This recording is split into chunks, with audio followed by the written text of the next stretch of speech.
الرحيم الحمد لله رب العالمين والصلاة والسلام على سيد الأنبياء والمرسلين وعلى آله وصحبه أجمعين أما بعد فقد قال الله تعالى في كلامه المجيد أفرأيت من اتخذ إلهه هواه. حضرات علماء کرام، آج کی اس خوبصورت مجلس کے سرپرست اور اسی طریقے سے اس خوبصورت محفل کے صدر، دارالعلوم دیوبند اور دارالعلوم وقف دیوبند کے اساتذہ اور طلبہ عزیز، سب سے پہلے تو میں اللہ رب العزت کے حضور شکر کے کلمات ادا کرتا ہوں کہ اس کی توفیق سے اور محض اس کے فضل سے آج ہم یہاں ایک کتاب کی تقریب اجرا کے لیے جمع ہوئے ہیں. اور کوئی کام، کوئی واقعہ اچانک یوں ہی رونما نہیں ہو جاتا. اگر آپ کسی محفل کو دیکھتے ہیں سجی ہوئی، تو اس محفل کے سجنے سے پہلے کی جو تیاریاں ہوتی ہیں وہ بہت لمبی ہوتی ہیں. تو آج کا جو یہ پروگرام ہے، اس کو حقیقت کا روپ دینے کے لیے جن افراد نے محنت کی ہے، میں ان کا بھی شکر گزار ہوں. دارالکتاب دیوبند کا عملہ ہو، یا اسی طریقے سے معہد عائشہ صدیقہ قاسم العلوم للبنات کے اساتذہ کرام ہوں، یا دیگر افراد ہوں، اور ان سبھی حضرات سے پہلے وہ تمام لوگ کہ جنہوں نے تحافظ الملاحدہ کتاب کی تیاری میں میرا تعاون کیا، اس کتاب کی نظر ثانی کی، اس کتاب کو پڑھا، کئی مرتبہ پڑھا، کمپوزنگ کی، پھر اس کی تصحیح کی، وغیرہ وغیرہ، ایک لمبا مرحلہ ہے. ان تمام حضرات کا شکر گزار ہوں. یہ مجلس ماشاءاللہ ایک عالمی مجلس بن گئی. یہاں اس مجلس میں اس کے سرپرست حضرت مولانا قاری عبداللہ سلیم صاحب دامت برکاتہم العالیہ موجود ہیں، جو اصلاً دیوبند کے ہیں لیکن فی الحال امریکہ میں تشریف رکھتے ہیں. اسی طریقے سے یہ ہماری خوش قسمتی رہی کہ برطانیہ سے حضرت مولانا قاسم رشید صاحب، جو چیئرمین ہے الخیر فاؤنڈیشن کے، وہ یہاں موجود تھے.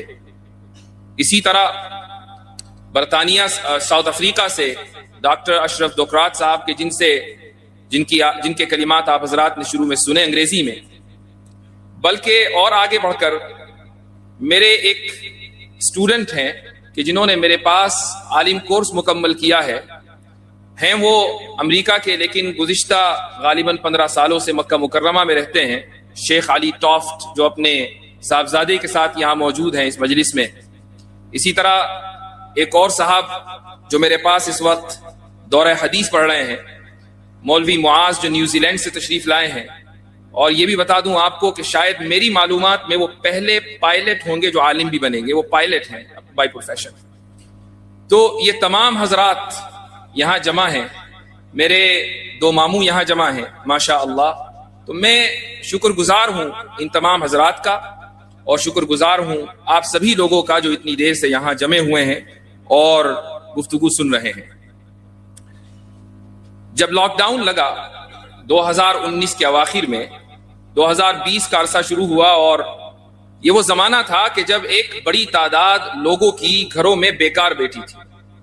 انٹرنیٹ عام تھا، آج بھی عام ہے، اور اس وقت لوگوں کے پاس چونکہ کوئی مشغلہ نہیں تھا تو اپنا وقت گزارنے کے لیے سوشل میڈیا کے اوپر اکثر وقت صرف کیا کرتے تھے.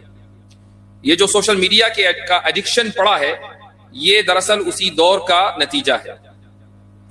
اس کا جو سائیڈ ایفیکٹ تھا وہ یہ تھا کہ الگ الگ لوگ پروگرام کرنے لگے، ویڈیوز بنانے لگے مذاہب کے خلاف، صرف اسلام کے خلاف نہیں بلکہ مذاہب کے خلاف. میں ہمیشہ یہاں رک کر ایک بات بتانا چاہوں گا کہ میں ہمیشہ یہ بات کہتا ہوں کہ الحاد سے لڑائی صرف اسلام کی لڑائی نہیں ہے. الحاد تمام مذاہب کے خلاف، ان تمام مذاہب کے خلاف کہ جو خدا کے تصور میں یقین رکھتے ہیں، ان کے خلاف حملہ ہے. اور اسی لیے جو کچھ مہینوں پہلے ایک مشہور ڈیبیٹ ہوئی وجود خدا پر، اس میں آپ نے یہ محسوس کیا ہوگا کہ پوری ڈیبیٹ میں لفظ اللہ کا استعمال اس لیے نہیں کیا گیا چونکہ مسلم مناظر نے اس ملک کی تہذیب کو سامنے رکھتے ہوئے تمام مذاہب کی حساسیت کو سامنے رکھتے ہوئے اس شخص سے ڈیبیٹ کی تھی جو تمام مذاہب میں موجود تصور خدا کا انکاری تھا۔ اس ملک کی خمیر میں مذہب شامل ہے، اس ملک کی ثقافت میں مذہب شامل ہے، تو اگر کوئی شخص کھڑے ہو کر یہ کہتا ہے کہ وہ خدا کو نہیں مانتا تو وہ دراصل اس مذہب، اس ملک کی تہذیب اور ثقافت کا بھی منکر ہے، وہ صرف مذہب کا منکر نہیں ہے۔ تو وہ جو دور تھا اس وقت یہ ہوا کہ بہت سے لوگ بیکار بیٹھے تھے اور ویڈیوز دیکھنے لگے، مذاہب کے خلاف بننے والی سٹریمز دیکھنے لگے، اور ایسا محسوس ہوا کہ مسلم نوجوانوں کی اچھی خاصی ایک تعداد بھی اس سیلاب میں بہہ رہی ہے، اور خدا کے تعلق سے، رسول کے تعلق سے صلی اللہ علیہ وسلم، رسالت اور حدیث کے تعلق سے، قرآن کی آیات کے تعلق سے وہ شکوک و شبہات کا شکار ہے۔ جب یہ محسوس ہوا تو میں نے بھی کچھ اس تعلق سے کوششیں شروع کی، اور فتنہ جہاں سے آتا ہے، جس راستے سے آتا ہے، فتنے کا سدباب بھی اسی طریقے سے ہونا چاہیے۔ سوشل میڈیا کا سہارا لیا گیا اور اس تعلق سے ویڈیوز بنائی گئیں، لیکن ہمیشہ یہ خیال آتا تھا کہ میں اکیلا یا دو چار لوگ اور ہوں گے، یہ کام کب تک کروں گا؟ اس لیے ایسے افراد کی ٹیم تیار ہونی چاہیے کہ جن تک ہم اپنی معلومات کو آگے پہنچائیں اور پھر وہ اس معلومات کو اگلی نسل تک لے کر جائیں۔ علم اسی طریقے سے محفوظ ہوتا ہے۔ تو اگر اللہ سبحانہ و تعالیٰ نے دو چار کلمات کی مجھے توفیق دی ہے تو میرے ذہن میں ہمیشہ یہ تھا کہ ایسے افراد تیار ہوں، ان کو پڑھایا جائے، رد الحاد کے موضوع پر، ارتداد کے موضوع پر، لبرلزم کے موضوع پر، فیمنزم کے موضوع پر، ٹرانسجنڈرزم ہو، سائنٹزم ہو، جتنے بھی موضوعات ہیں، ان موضوعات کے اوپر ان افراد کی ایک ٹیم کو تیار کر دیا جائے۔